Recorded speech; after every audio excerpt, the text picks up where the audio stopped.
Сәлам. Без бүген тагын татар китабы йортында. Бүген безнең остазыбыз шагыйрь һәм язучы Лилия Гыйбадуллина. Карап карыйк әле ул безне нәрсәгә өйрәтер микән?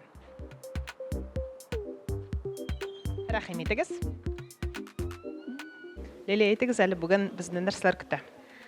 Бүген үткәннәрне кабатлау дәресе була. Практик күнекмәләр булачакмы? Әлбәттә, ахырдан өлгерсәк була.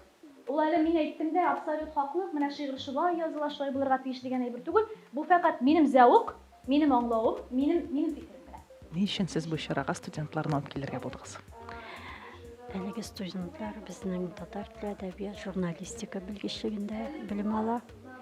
Без алар белән татар поэзиясын укыйбыз, шигъриятның серләрен төшенәбез. Шуңа бәйле менә аларны бу кичәгә алып килергә булды. Тагын кемнәргә бу кичәгә килергә кирәк? Бу кичә гомумән татар поэзиясе белән кызыксыну теләсә кем өчен кызыклы, чөнки биредә шигырьне язу серләре, гомумән шигъриятны аңлау мөмкинлекләре җентекләп өйрәнелә, тикшерелә. Шуңа күрә бары тик әдәбият өлкәсендә белем алучы гына түгел, гомумән әдәбият белән кызыксынучы теләсә кем өчен кызыклы булачак дип уйлыйм. Сезнең шигырь язып караган булдымы? Әйе, бәлки чакта, беренче башлангычта укыганда. Тагын язып карау теләге бармы? Бәлки мин аны хәтерлимдер дә. Юнус бит ул әйбәт малай. Бер кемгә дә тимәс малай. Тик ашарга бик оста, бирсәң өстәлне юта. Эксклюзив. Әлеге шигырьне Идел журналыннан укый алмыйсыз. Ул реально мин язган шигырь. Сөйләдем инде мин моны сиңа.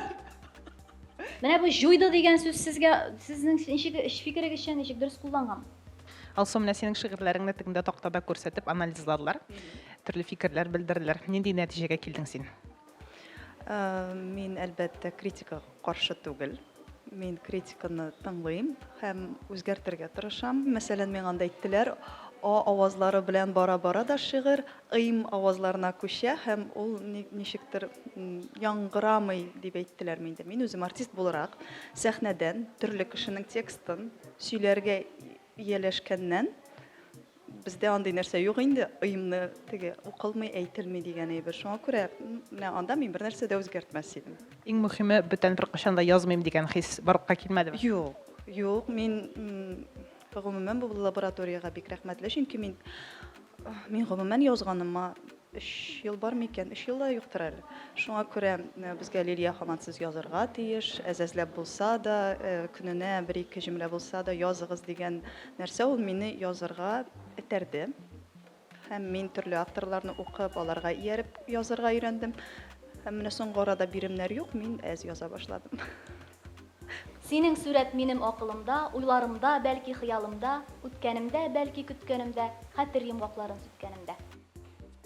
Шамил әфәнде, сез һәрбер бу проектның һәрбер чарасына киләсез. Нәрсәләр белдегез һәм бу проект турында сөйләп китегез әле.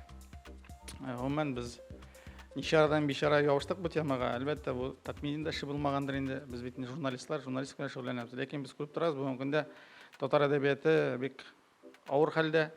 Безнең бөтен бөеклегебез ул зиратта, бөеклегебез тарихта да бик позитив фикер. Шуңа күрә без уйлыйбыз, менә нишләргә киләчәктә татар әдәбияты булырмы, ул татар киләчәктә язучылар булырмы, бөек шагыйрьләр булырмы дигән бер шул безнең башка килде.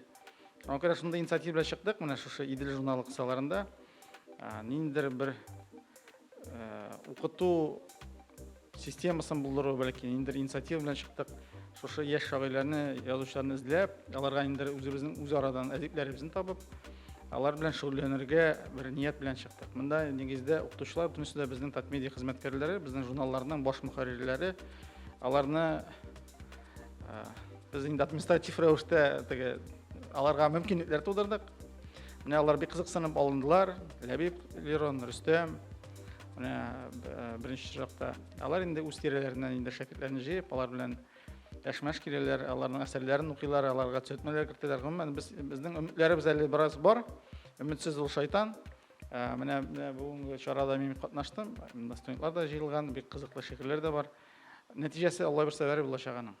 Сез контрольдә тору өчен киләсезме яки берәр нәрсә белдегезме? Мин беренче китәген контрольдә ул бит иҗат, шигърият. Анда контроль гомумән булырга мөмкин түгел. Гомумән мин теге ниндер теге поддержка күрсәтү ниятеннән генә килеп киттем.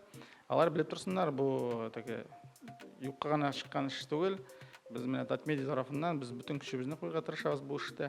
Әле киләчәктә Алла бирсә әле бу проект дәвам итәчәк. Республика җитәкчелеге тарафыннан бу проектка кызыксыну таптык. Менә алгада бу әле проектлар эшләп барачаклар. Тагын киләчәксезме соң? Килә бит Алла бирсә. Сез бүген нәрсәләр турында сөйләдегез?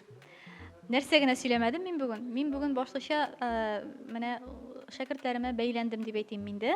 Ләкин алар аны кабул итмәсен, алай кабул итмәсеннәр иде. Мин аларга алар язган шигырьләргә бәйләндем. Һәм алардагы үземә кимчелек тыелган урыннарны төзәтергә, менә төртеп күрсәтергә тырыштым. Кыскача гына резюмировать итсәк, менә 3 пунктта инде шигырь язучы кешеләргә 3 киңәш сездән. Укырга, хөрмәт итәргә шигъриятны һәм шагыйрьләрне һәм язарга. Бүген без Татар китабы йортында шигырьләр язырга өйрәндек. Әле алда безне тагын кызыклы чаралар көтә. Һәм сез, кадерле тамашачылар, шулай ук бу чараларга чакырылы. Син һәр өчен килегез. Сезнең белән хушлашмыйм. Сау булыгыз.